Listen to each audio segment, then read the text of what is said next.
안녕하십니까? 여러분, 혹시 밤중에 다리에 쥐가 나서 잠에서 깬 적 있으신가요? 아니면 아침에 일어나면 온몸이 뻐근해서 하루를 시작하기가 막막했던 적은요? 저는 50년 가까이 의사로 일하며 이런 작은 불편이 결국 큰 병으로 이어지는 모습을 너무 많이 봤습니다. 마음이 아픈 건 이 모든 게 조금만 신경 썼어도 막을 수 있었던 일이라는 겁니다.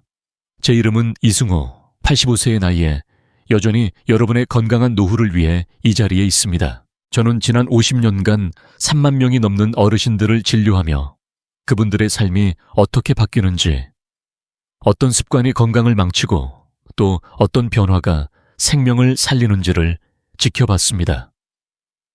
70대, 80대에도 손주들과 공원에서 웃으며 걷는 분들이 있는 반면 잘못된 습관 때문에 병상에 누워 그때 바꿀 걸 이라고 후회하시는 분들도 계셨죠. 오늘 이 영상은 바로 여러분이 후회 없는 삶을 살도록 도와드리기 위한 시간입니다. 제가 50년간 확인한 70대가 절대 피해야 할 최악의 습관 5가지를 알려드릴게요. 이 습관을 바꾸지 않으면 10년, 아니 20년을 더 건강히 살 기회를 잃을 수도 있습니다. 예를 들어 76세 최영숙 어르신의 이야기를 들려드릴게요.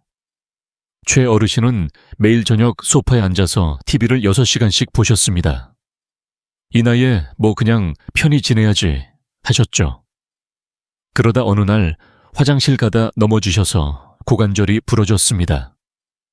그 후로 병원 생활이 시작됐고 결국 휠체어 없이는 움직일 수 없게 되셨어요.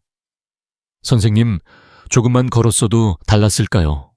하시며 눈물을 흘리던 모습이 아직도 제 가슴에 남아 있습니다. 하지만 좋은 소식이 있어요. 최 어르신은 저와 함께 작은 습관을 바꾸셨고 지금은 집 근처 공원을 손주와 함께 걷곤 하십니다. 여러분, 이 영상을 끝까지 보시면 3가지 소중한 선물을 드릴게요. 첫째, 10년 더 건강한 삶을 위해 절대 피해야 할 5가지 습관을 정확히 알게 되실 겁니다. 둘째, 집에서 지금 당장 시작할 수 있는 쉬운 해결책을 배웁니다. 셋째, 제 환자들의 실제 사례를 통해 나도 할 수 있다는 희망을 느끼실 거예요. 자, 본격적으로 들어가기 전에 잠시 멈추셔서 좋아요 버튼을 눌러주세요. 이 정보가 더 많은 어르신들에게 전해질 수 있도록요. 그럼 건강한 노후로 가는 첫걸음을 함께 시작해 볼까요? 여러분, 혹시 하루에 몇 시간이나 앉아서 보내시나요? 아침에 신문을 읽거나 점심을 먹고 소파에 앉아서 TV 드라마를 보거나 저녁에 가족과 도란도란 이야기를 나누다 보면 시간이 훌쩍 지나가죠. 저도 70대에 접어들면서 소파에 앉아 책을 읽는 시간이 늘었던 적이 있습니다. 그런데 이 편안해 보이는 습관이 사실은 우리 건강을 조용히 갉아먹는 적이라는 걸 아셨나요? 75세 박순례 어르신의 이야기를 먼저 들려드릴게요. 박 어르신은 매일 저녁 TV 앞에서 6-7시간을 꼼짝없이 앉아 계셨습니다. 이 나이에 뭐 그냥 편히 쉬어야지 하시며 별 생각 없이 보내셨죠. 그러다 어느 날 화장실에 가려고 일어나시다 다리가 저리고 무릎이 뻣뻣해서 넘어지셨습니다. 결국 병원에서 고관절 골절 진단을 받으셨고 그 후로 몇 달간 침대에 누워 지내셔야 했습니다. 선생님, 조금만 움직였어도 이런 일이 없었을까요? 하시며 눈물을 흘리던 모습이 제 가슴에 깊이 남아 있습니다. 연구에 따르면 하루 6시간 이상 앉아있는 노인은 그렇지 않은 분들에 비해 사망 위험이 40%나 높아진다고 합니다. 오래 앉아있으면 혈액순환이 나빠지고 다리와 허리 근육이 약해지며 심지어 당뇨와 심장병 위험까지 커집니다. 특히 우리 연령대에서는 근육이 약해지면 낙상 위험이 높아지고 한번 넘어지면 회복이 쉽지 않죠. 저는 50년간 의사로 일하며 이런 사례를 수없이 봤습니다. 80세 이종철 어르신도 비슷한 일을 겪으셨죠. 매일 오후에 6시간 책상에 앉아서 신문을 보시다 다리가 약해지셨고 결국 계단에서 넘어지셔서 병원을 찾으셨습니다. 검사 결과 혈액순환이 나빠지고 근육량이 줄어든 탓에 몸이 신호를 보내고 있었던 거예요. 하지만 걱정하지 마세요. 이 문제를 해결할 방법은 생각보다 간단합니다. 첫째, 30-60분마다 자리에서 일어나 23분 정도 가볍게 걷거나 스트레칭을 해보세요. 예를 들어 TV 광고 시간이 되면 일어나서 집 안을 한 바퀴 돌아보는 거예요. 둘째, 하루 30분 정도 동네 공원을 산책하거나 마당에서 가볍게 걷는 시간을 가져보세요. 셋째, 의자에서 일어나 앉기를 하루 10회 정도 해보세요. 이 간단한 운동은 다리와 허리 근력을 키우는데 큰 도움이 됩니다. 80세 이정희 어르신의 사례를 말씀드릴게요. 이 어르신은 매일 아침 혈분 산책을 시작하시고 집에서 의자 운동을 10회씩 하셨어요. 3개월 뒤 다리 힘이 강해지셔서 계단을 오르내리는 게 훨씬 편해졌다고 하시더군요. 선생님, 예전엔 다리가 후들거렸는데 이젠 손주랑 같이 공원도 걸어요. 하시며 웃으시던 모습이 참 기억에 남습니다. 이런 작은 변화가 큰 차이를 만듭니다. 여러분도 지금 이 순간 자리에서 일어나 거실을 한 바퀴 돌아보세요. 발을 쭉 뻗고 어깨를 살짝 돌리며 몸을 깨워보는 거예요. 이 작은 움직임이 여러분의 건강을 지키는 첫걸음이 될 겁니다. 자, 아직 이 영상을 보고 계시다면 여러분은 이미 건강한 노후를 위한 첫걸음을 내디딘 겁니다. 혹시 이 방법이 효과 있었다 또는 나만의 움직임 비법이 있다 하시면 댓글로 꼭 알려주세요. 다른 어르신들에게도 큰 도움이 될 거예요. 이제 다음으로 넘어가기 전에 한 가지 더 생각해 볼 게 있습니다. 우리 몸에서 근육은 단순히 움직임을 돕는 것 이상의 역할을 합니다. 근육은 건강을 지키는 장수의 기관이라고 불릴 만큼 중요하죠. 그런데 이 근육을 방치하면 어떤 일이 생길까요? 다음 파트에서 근감소증, 즉 근육 감소가 왜 위험한지, 그리고 이를 막을 간단한 비법을 알려드릴게요. 계속 함께 해주세요. 여러분, 근육은 장수의 기관이라는 말 들어보신 적 있으신가요? 이 말은 단순한 비유가 아닙니다. 근육은 우리 몸을 움직이게 할 뿐 아니라 건강과 장수를 지키는 핵심 열쇠입니다. 그런데 안타깝게도 나이가 들수록 근육은 점점 줄어듭니다. 30세 이후로 매년 1%씩 근육이 감소하고 70세가 넘으면 그 속도가 훨씬 빨라지죠. 의학에서는 이를 근감소증, 즉 사르코페니아라고 부릅니다. 저는 50년간 의사로 일하며 근감소증 때문에 삶의 질이 떨어진 어르신들을 많이 봤습니다. 그분들의 이야기는 단순한 통계가 아니라 실제로 건강을 잃고 고통받는 모습으로 제게 다가왔습니다. 72세 최만수 어르신의 사례를 들려드릴게요. 최 어르신은 평소 건강하시다고 자부하셨던 분이셨어요. 그런데 어느 날 계단을 오르다 자꾸 넘어지시더니 결국 병원을 찾으셨죠. 검사를 해보니 근감소증 때문에 다리 근육이 많이 약해진 상태였습니다. 선생님, 예전엔 계단을 잘 오르내렸는데 하시며 한숨을 쉬셨죠. 근감소증은 단순히 나이 들어서 생기는 문제가 아닙니다. 방치하면 큰 문제를 일으키죠. 근육이 줄어들면 균형을 잃기 쉬워지고 낙상 위험이 커집니다. 심지어 기립성 저혈압, 요통, 당뇨, 그리고 치매 위험까지 높아진다고 합니다. 미국 국립노화연구소의 연구에 따르면 근감소증이 있는 어르신은 건강한 분들보다 평균 수명이 50년 짧을 수 있습니다. 이건 단순한 통계가 아니에요. 우리 몸의 엔진인 근육이 약해지면 움직임이 줄고 대사율이 떨어지며 여러 건강 문제가 연쇄적으로 생기는 거죠. 예를 들어 78세 김옥순 어르신은 매일 아침 시장에 가는 걸 좋아하셨는데 근육이 약해지면서 다리가 무겁고 자주 넘어지셨어요. 이제 시장도 못 가겠구나 하시며 한숨을 쉬셨죠. 검사 후 근감소증 진단을 받으셨고 저희 병원에서 근육 강화 운동과 식이요법을 시작하셨어요. 3개월 뒤 김 어르신은 이제 손주와 함께 동네 산책을 다닐 수 있어요. 라며 웃으시던 모습이 기억에 남습니다. 근감소증은 단순한 노화가 아니라 우리가 바꿀 수 있는 문제입니다. 근육이 약해지면 몸이 보내는 경고 신호를 무시하지 마세요. 혈액순환이 나빠지고 면역력이 떨어지며 심지어 뇌 건강에도 영향을 줄 수 있죠. 저는 이런 환자들을 수없이 만나며 깨달았습니다.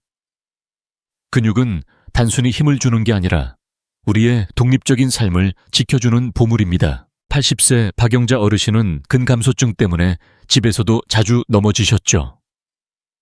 하루하루가 힘들어지시던 그분이 근육 운동을 시작한 뒤 이제는 손주와 공원에서 놀아줄 힘이 생겼어요 라며 기뻐하셨습니다. 여러분, 근육은 우리의 제2의 심장입니다. 방치하면 건강뿐 아니라 삶의 즐거움까지 잃을 수 있어요. 자, 이 위험을 알았으니 이제 어떻게 근육을 지킬지 궁금하시죠? 걱정 마세요. 다음으로 여러분이 집에서 지금 당장 시작할 수 있는 간단한 근육 강화 비법을 알려드릴게요. 이 방법들은 제 50년 의사 경험에서 효과를 확인한 것들입니다. 계속 함께 해주시고 혹시 근감소증과 관련된 경험이나 궁금한 점이 있다면 댓글로 꼭 남겨주세요. 여러분의 이야기가 다른 분들에게도 큰 도움이 될 거예요. 자, 이제 근감소증의 위험을 알았으니 여러분이 궁금해 하실 부분이죠. 어떻게 하면 근육을 지킬 수 있을까? 걱정하지 마세요. 근육을 건강하게 유지하는 방법은 생각보다 간단합니다. 저는 50년간 의사로 일하며 수많은 어르신들이 집에서 쉽게 따라할 수 있는 방법들로 삶의 활력을 되찾는 모습을 봤습니다. 이 방법들은 비싼 장비나 특별한 환경이 필요하지 않아요. 여러분의 부엌과 거실, 그리고 약간의 의지만 있으면 충분합니다. 오늘 제가 여러분께 드리는 비법은 제 환자들에게 효과를 확인한 누구나 따라할 수 있는 실용적인 방법들입니다. 먼저 가장 쉬운 방법부터 시작해 볼게요. 매일 30분 걷기입니다. 동네 공원을 한 바퀴 돌거나 집 근처 골목을 천천히 걸어보세요. 이 나이에 무슨 운동이야 라고 생각하실 수도 있지만 걷기는 근육을 깨우는 가장 자연스러운 방법입니다. 연구에 따르면 하루 30분 걷는 노인은 근육 손실 속도가 30% 느려진다고 해요. 68세 윤미자 어르신의 이야기를 들려드릴게요. 윤 어르신은 계단을 오르다 숨이 차고 다리가 무거워 병원을 찾으셨죠. 선생님, 이제 다리 힘이 없어서 시장도 못 가요 하시며 한숨을 쉬셨습니다. 저는 매일 아침 10분, 저녁 20분 동네 산책을 권해드렸어요. 6개월 뒤 윤 어르신은 이제 계단을 오를 때 다리가 가벼워졌어요 라며 환하게 웃으시더군요. 여러분도 오늘 저녁 신발을 신고 집 앞을 한 바퀴 돌아보세요. 작은 걸음이 큰 변화를 만듭니다. 다음으로 집에서 할 수 있는 간단한 운동 2가지를 소개할게요. 첫째, 의자에서 일어나 앉기입니다. 하루에 10회. 10회, 식사 후나 TV를 볼 때 해보세요. 의자에 앉았다가 천천히 일어나고 다시 앉는 동작을 반복하는 거예요. 이 운동은 다리와 허리 근육을 단단하게 해줍니다. 둘째, 발끝 들기입니다. 벽이나 의자를 잡고 서서 발끝을 15회 들어 올렸다 내리세요. 이 동작은 종아리 근육을 강화해서 낙상 위험을 줄여줍니다. 73세 박정수 어르신은 이 2가지 운동을 시작하신 후 예전엔 다리가 후들거려서 무서웠는데 이젠 손주와 공원에서 뛸 수도 있어요 라며 기뻐하셨습니다. 이 운동들은 하루 5분이면 충분해요. TV 광고 시간에 한 번씩 해보세요. 몸이 가벼워지는 걸 느끼실 겁니다. 운동만큼 중요한 게 바로 영양이에요. 근육을 지키려면 단백질이 필수입니다. 달걀, 두부, 닭가슴살 같은 음식을 매일 12회 드셔보세요. 예를 들어 아침에 달걀 2개를 삶아서 드시거나 점심에 두부 반모를 찌개에 넣어보세요. 비타민 D도 근육 건강에 큰 역할을 합니다. 고등어나 멸치 같은 생선은 비타민 D가 풍부하죠. 70세 이오키 어르신은 매일 두부 반모와 고등어 1조각을 추가하셨고 3개월 만에 다리가 튼튼해져서 계단을 무서워하지 않게 됐어요. 라고 하시더군요. 비타민 D는 햇볕을 쬐는 것도 도움이 되니 산책하면서 햇빛을 쐬세요. 하루 정글 15분 햇볕 아래 걷는 것만으로도 근육이 살아납니다. 이 모든 방법은 거창하지 않아요. 중요한 건 꾸준히, 그리고 지금 시작하는 겁니다. 80세 김영자 어르신은 처음엔 이런 게 뭐가 되겠어 하시며 반신반의하셨죠. 하지만 매일 10분 걷기와 두부 1조각을 드시기 시작한 뒤 4개월 만에 이제 손주와 공기놀이를 해도 숨차지 않아요. 라며 웃으셨습니다. 여러분도 오늘 저녁 두부 1조각과 발끝 들기를 시작해보세요. 근육이 살아나면 삶도 활력이 생깁니다. 혹시 이미 운동이나 식단으로 근육을 관리하고 계시다면 댓글로 그 비법을 공유해 주세요. 다른 어르신들에게 큰 도움이 될 거예요. 자, 근육을 지키는 비법을 알았으니 이제 또 다른 중요한 습관을 살펴볼까요? 여러분, 하루에 물을 얼마나 드시나요? 물은 단순한 음료가 아니라 우리 몸의 건강을 지키는 생명수입니다. 다음 파트에서는 물을 적게 마시는 습관이 왜 위험한지, 그리고 이를 바꾸는 쉬운 방법을 알려드릴게요. 계속 함께 해주세요. 여러분, 하루에 물을 몇 잔 드시나요? 아침에 커피 1잔, 점심에 국 1그릇, 저녁에 차 1잔. 이렇게 하루가 지나가시진 않으신가요? 저도 70대에 접어들면서 물 마시는 걸 깜빡할 때가 많았습니다. 젊었을 땐 목이 마르면 자연스럽게 물을 찾았는데 나이가 들수록 그 신호가 희미해지더군요. 사실 70대가 되면 뇌의 갈증 신호가 약해져서 물을 덜 마시게 됩니다. 하지만 이 작은 습관이 우리 건강에 얼마나 큰 영향을 미치는지 50년간 의사로 일하며 수없이 확인했습니다. 물은 단순한 음료가 아니에요. 우리 몸을 건강하게 유지하는 생명수입니다. 77세 정옥순 어르신의 이야기를 들려드릴게요. 정 어르신은 하루에 물을 2에 3잔 정도만 드셨습니다. 목이 마르지 않으니 굳이 물을 많이 마실 필요가 있나 하시며 대수롭지 않게 생각하셨죠. 그러다 변비로 고생하시고 결국 병원에서 요로결석 진단을 받으셨어요. 선생님, 물을 안 마신 게 이렇게 큰일이 될 줄 몰랐어요. 하시며 한숨을 쉬셨습니다.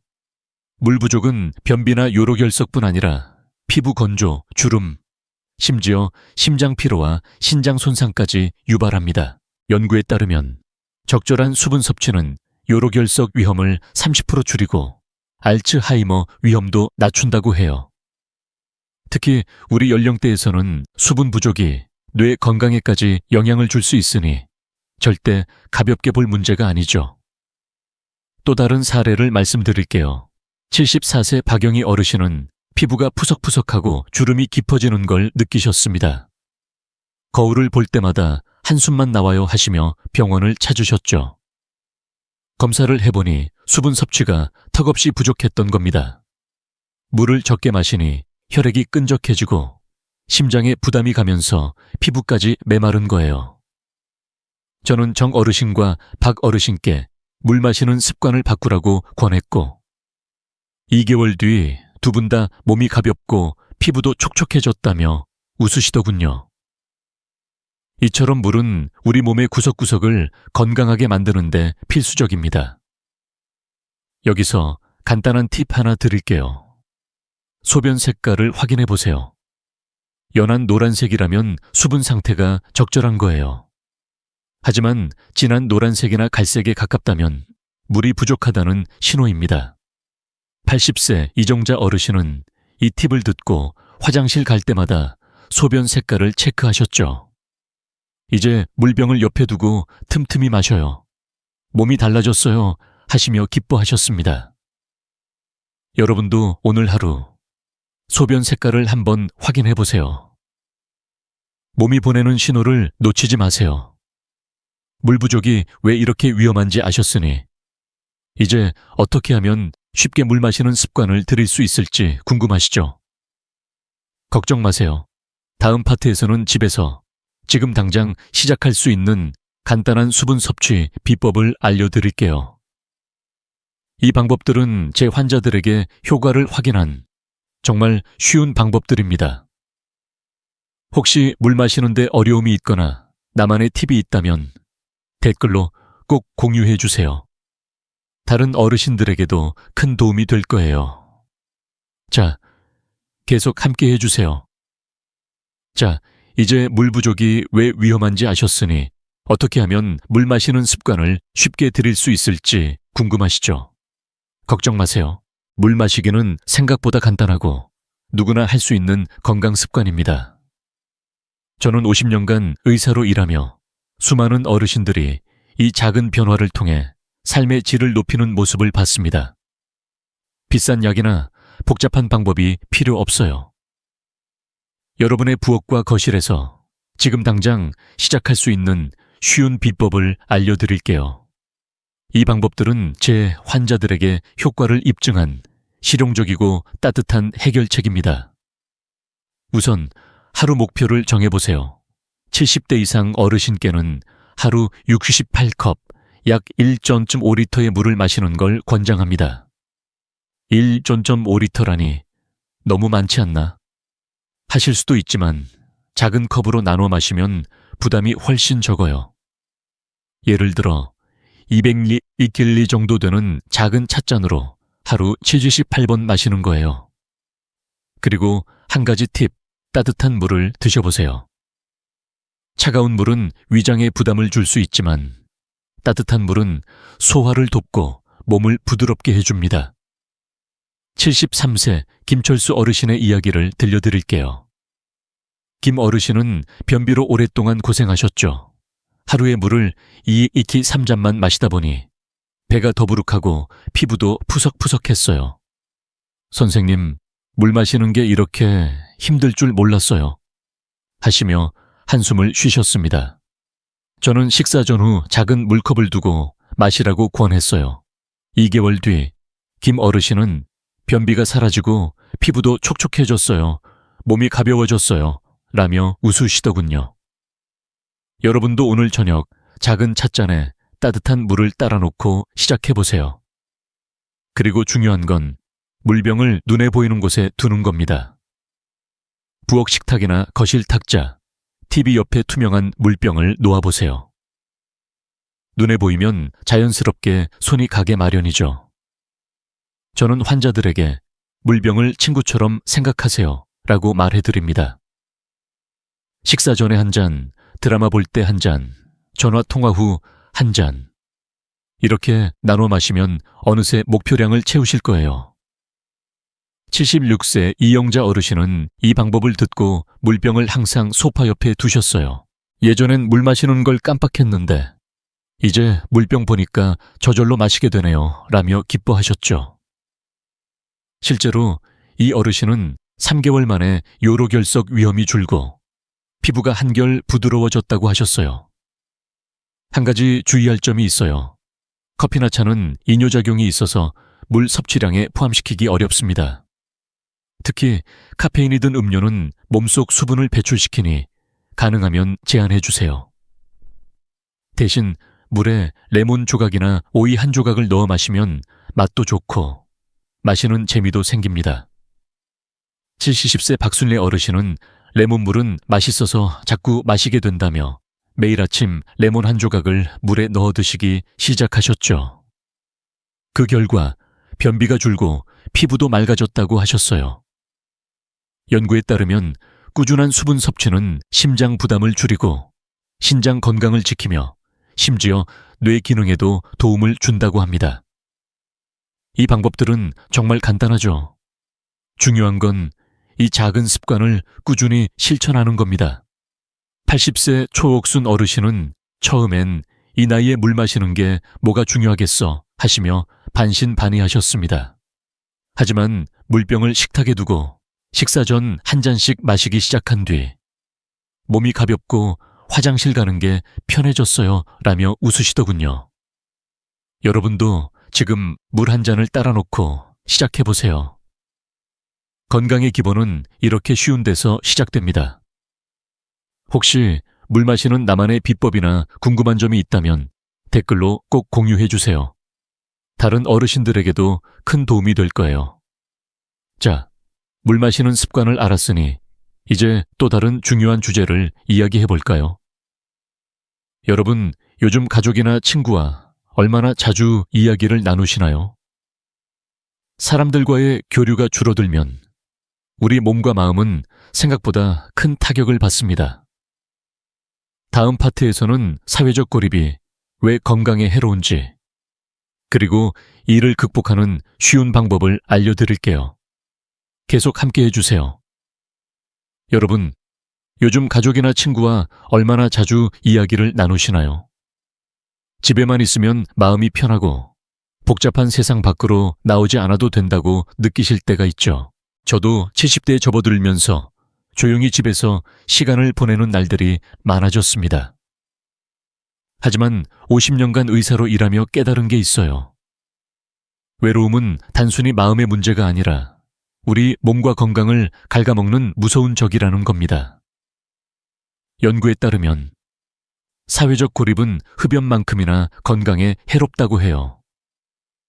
심지어 치매 위험을 50% 높이고 수명을 7년이나 단축시킬 수 있죠. 이건 단순한 숫자가 아니라 우리 삶의 활력과 행복을 빼앗는 심각한 문제입니다. 79세 이영희 어르신의 이야기를 들려드릴게요. 이 어르신은 남편을 잃고 나서 집에만 계셨어요.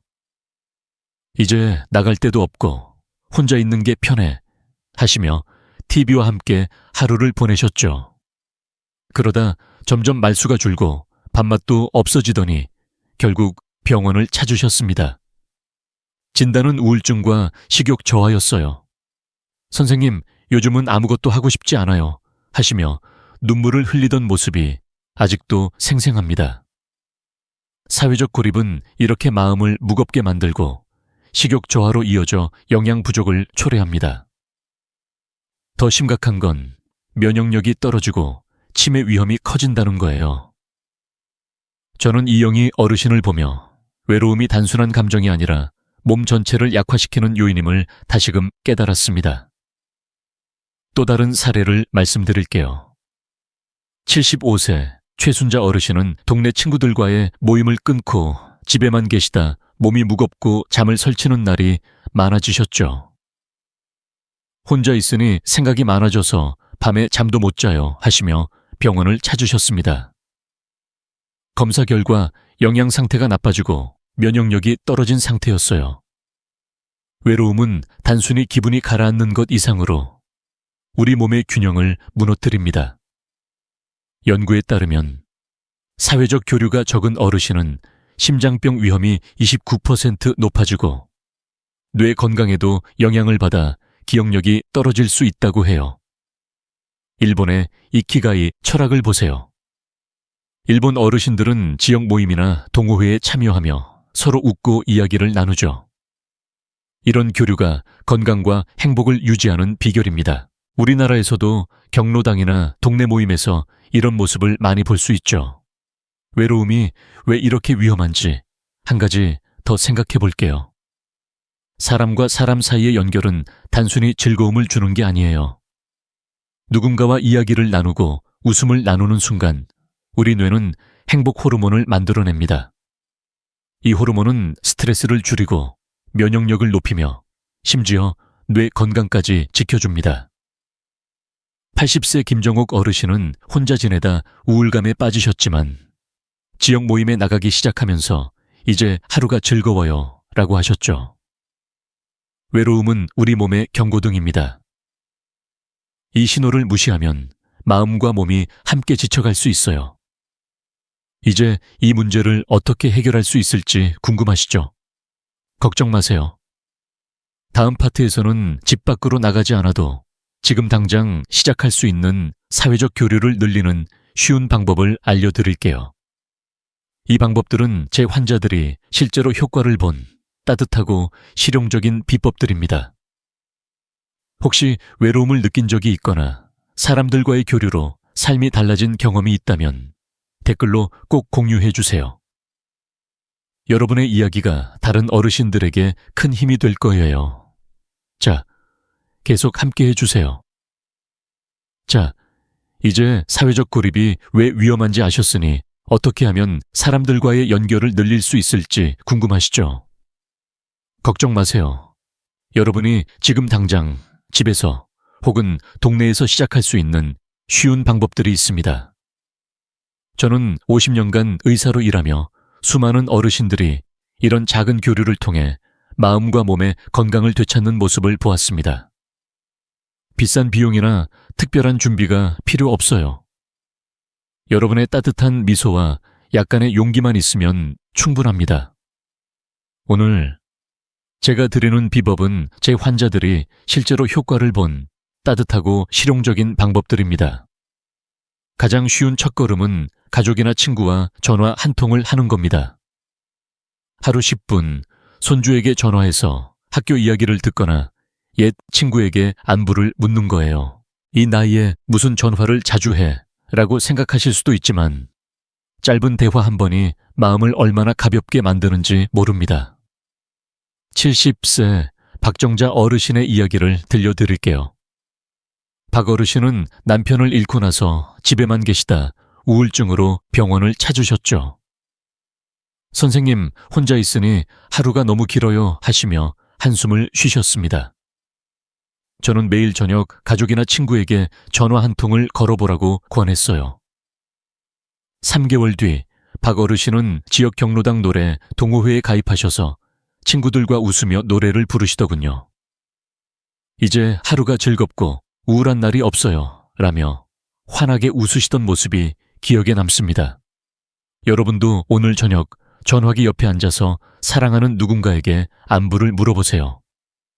그 한 통의 전화가 마음을 따뜻하게 채워줄 거예요. 다음으로 동네 친구와 차 한 잔을 나누는 건 어떨까요? 굳이 멀리 나가지 않아도 집 근처 카페나 경로당에서 이웃과 가볍게 이야기를 나누는 것만으로도 큰 변화가 생깁니다. 연구에 따르면 주 2회 사람들과 교류하는 어르신은 면역력이 높아지고 스트레스 호르몬이 줄어든다고 해요. 74세 김옥순 어르신은 이웃과 매주 한 번씩 차를 마시기 시작하셨죠. 예전엔 집에만 있어서 답답했는데 이젠 이웃과 수다 떠는 게 하루의 낙이에요 라며 웃으셨습니다. 동네 마실을 나오듯 가볍게 이웃과 인사 나누는 것부터 시작해보세요. 하루 쉴 분, 동네 어르신과 오늘 날씨 좋네요 하며 미소를 나누는 것만으로도 외로움이 줄어듭니다. 지역 모임이나 경로당 활동도 큰 도움이 됩니다. 우리나라엔 경로당이나 동네 복지관에서 노래, 춤, 바둑 같은 동호회가 많죠. 일본의 이키가이 철학처럼 이런 모임은 단순히 시간을 보내는 게 아니라 삶의 의미를 찾아줍니다. 78세 이정희 어르신은 처음엔 내가 무슨 동호회야 하시며 망설이셨지만 경로당 바둑 모임에 나가기 시작하셨어요. 이제 친구들과 바둑 두면서 웃는 시간이 제일 행복해요 라며 기뻐하셨죠. 이런 교류는 면역력을 높이고 치매 위험도 낮춰줍니다. 여러분의 동네에도 경로당이나 복지관이 있다면 한번 들러보세요. 새로운 친구를 사귀는 게 생각보다 어렵지 않습니다. 이 모든 방법은 거창하지 않아요. 중요한 건 작은 용기를 내서 첫걸음을 내딛는 겁니다. 80세 최영자 어르신은 처음엔 이 나이에 새로운 사람 만나는 게 어색하다고 하셨지만 동네 도서관의 독서 모임에 나가셨죠. 2개월 뒤 친구들과 책 이야기 나누는 게 이렇게 재밌을 줄 몰랐어요 라며 웃으시더군요. 여러분도 오늘 누군가에게 전화 한 통 걸어보시겠습니까? 아니면 이웃과 가볍게 인사라도 나누어 보세요. 외로움이 줄면 마음뿐 아니라 몸도 건강해집니다. 혹시 사람들과의 교류로 삶이 달라진 경험이 있다면 댓글로 꼭 공유해 주세요. 여러분의 이야기가 다른 분들에게 큰 힘이 될 거예요. 자, 사람들과의 연결이 얼마나 중요한지 알았으니 이제 마지막으로 살펴볼 주제가 있습니다. 여러분, 요즘 새로운 걸 배우거나 도전해 보신 적이 있나요? 뇌도 근육처럼 사용하지 않으면 점점 약해집니다. 다음 파트에서는 두뇌를 깨우는 쉬운 방법들을 알려드릴게요. 계속 함께 해주세요. 여러분, 요즘 새로운 걸 배우거나 도전해 보신 적 있으신가요? 우리는 종종 이 나이에 뭘 새로 배워 라고 생각하며 편안한 일상에 머물곤 하죠. 저도 70대에 접어들면서 새로운 걸 시도하는 게 어색하게 느껴질 때가 있었습니다. 하지만 50년간 의사로 일하며 깨달은 게 있어요. 뇌도 근육처럼 사용하지 않으면 점점 약해진다는 겁니다. 뇌를 쉬게 두면 기억력이 떨어지고 집중력이 줄어들며 삶의 활력마저 잃을 수 있어요. 연구에 따르면 평생 학습을 이어가는 어르신은 치매 위험이 40%나 낮아진다고 합니다. 오늘 제가 여러분께 드리는 마지막 비법은 뇌를 깨우는 쉬운 방법들입니다. 이 방법들은 제 환자들이 실제로 삶의 즐거움을 되찾은 따뜻하고 실용적인 도전들입니다. 82세 최영순 어르신의 이야기를 들려드릴게요. 최 어르신은 매일 TV 앞에서 뉴스와 드라마만 보시다 기억력이 떨어지는 걸 느끼셨어요. 선생님, 요즘 자꾸 뭘 까먹고 멍하니 있는 날이 많아요. 하시며 병원을 찾으셨죠. 검사를 해보니 뇌를 자극하는 활동이 부족했던 게 원인이었습니다. TV는 편안하지만 뇌를 쉬게 만들 뿐 새로운 자극을 주지 못하죠. 저는 최 어르신께 간단한 취미를 시작해보시라고 권했어요. 3개월 뒤 최 어르신은 동네 도서관의 한글 교실에 다니시며 이제 글자를 읽는 재미가 생겼어요 라며 웃으시더군요. 뇌를 깨우는 건 거창한 일이 아니에요. 작은 도전 하나가 삶을 바꿀 수 있습니다. 그렇다면 어떤 도전을 시작할 수 있을까요? 첫 번째로 새로운 취미를 가져보세요. 예를 들어 스마트폰으로 사진 찍기를 시도해보는 건 어떨까요? 손주들 얼굴이나 동네 꽃밭을 찍으며 뇌를 자극할 수 있어요. 78세 박옥자 어르신은 스마트폰 사진 강의를 들으시고 이제 손주 사진 찍어서 보내주는 게 낙이에요 라며 기뻐하셨죠. 두 번째로 동네 한글 교실이나 복지관 강좌에 참여해보세요. 우리나라엔 경로당이나 복지관에서 무료로 제공하는 강의가 많습니다. 글쓰기, 노래, 심지어 간단한 요리 강의도 뇌 건강에 큰 도움이 됩니다. 연구에 따르면 새로운 기술을 배우는 어르신은 기억력 저하 속도가 30% 느려진다고 해요. 특히 유튜브를 활용하는 것도 추천드립니다. 유튜브엔 요리, 뜨개질, 심지어 간단한 춤까지 배울 수 있는 영상이 가득하죠. 87세 김순자 어르신은 80세에 유튜브로 영어를 배우기 시작하셨어요.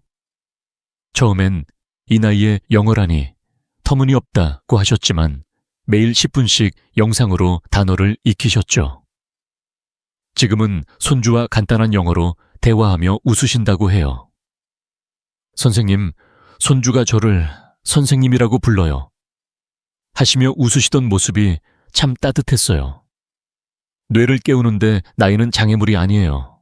작은 도전이 삶에 새로운 활력을 불어넣습니다. 스마트폰 앱도 큰 도움이 됩니다. 예를 들어 뇌새김은 간단한 퍼즐과 기억력 게임으로 뇌를 단련시키죠. 듀오링고는 영어나 다른 외국어를 재미있게 배울 수 있는 앱입니다. 75세 이정희 어르신은 듀오링고로 일본어를 배우시며 이제 드라마 자막 없이 보려고요 라며 의욕을 보이셨어요. 이런 앱은 하루 현재 15분만 투자해도 뇌를 활발하게 유지해줍니다. 혹시 스마트폰 사용이 어렵다면 손주나 이웃에게 도움을 청해보세요. 배우는 과정 자체가 뇌를 깨우는 좋은 자극이 됩니다. 이 모든 방법은 거창하지 않아요. 중요한 건 오늘 단 한 가지라도 시도해보는 겁니다. 80세 초오키 어르신은 내가 뭘 새로 배워 하시며 망설이셨지만 동네 요리 교실에 나가셨죠. 이제 손주들에게 떡국 끓여주는 재미가 쏠쏠해요 라며 웃으시더군요. 여러분도 오늘 새로운 도전을 시작해보세요. 스마트폰으로 꽃사진 한 장 찍거나 유튜브로 간단한 요리를 배워보는 거예요. 뇌가 깨어나면 삶도 더 풍요로워집니다. 혹시 새로운 취미로 재미난 경험이 있다면 댓글로 꼭 공유해주세요. 다른 어르신들에게 큰 영감이 될 거예요. 자, 오늘 다룬 5가지 습관. 오래 앉아있기, 근육 감소 방치, 물 적게 마시기, 사회적 고립, 그리고 학습 중단을 바꾸는 방법을 모두 살펴봤습니다. 다음 파트에서는 이 모든 비법을 정리하고 작은 변화로 큰 건강을 만드는 이야기를 마무리할게요. 계속 함께 해주세요. 여러분, 오늘 함께한 여정 어땠으신가요? 우리는 70대가 절대 피해야 할 최악의 습관 5가지, 오래 앉아있기, 근육 감소 방치, 물 적게 마시기, 사회적 고립, 그리고 학습 중단에 대해 이야기했어요. 이 5가지만 잘 피하면 10년, 아니 20년 더 건강하고 행복한 삶을 누릴 수 있습니다. 저는 50년간 의사로 일하며 이 작은 변화들이 어르신들의 삶을 얼마나 크게 바꾸는지 보아왔습니다. 80세 이옥자 어르신의 이야기가 특히 기억에 남아요. 이옥자 어르신은 예전엔 소파에 앉아서 하루를 보내시다 낙상으로 고생하셨죠. 하지만 매일 30분 걷기, 두부 한 조각 먹기, 물 한 잔 더 마시기, 이웃과 차 한 잔 나누기, 그리고 스마트폰으로 사진 찍기를 시작하셨어요. 지금은 손주들과 공원에서 웃으며 산책하시며 이승호 선생님 덕분에 다시 젊음을 찾았어요 라며 환하게 웃으시더군요. 그 미소가 제게는 큰 보람입니다. 작은 변화가 큰 차이를 만듭니다. 여러분, 생각해보세요. 하루 10분 산책, 작은 물컵 한 잔, 친구에게 전화 한 통, 유튜브로 요리 하나 배워보는 것. 이 간단한 습관들이 여러분의 건강과 행복을 지켜줄 거예요. 85세인 저도 매일 아침 동네를 걷고 손주들과 영상통화하며 웃고 새로운 책을 읽으며 뇌를 깨우고 있답니다. 여러분도 할 수 있어요. 이 나이에 자신과 가족을 위해 한 걸음 내딛는 건 정말 멋진 일 아닐까요?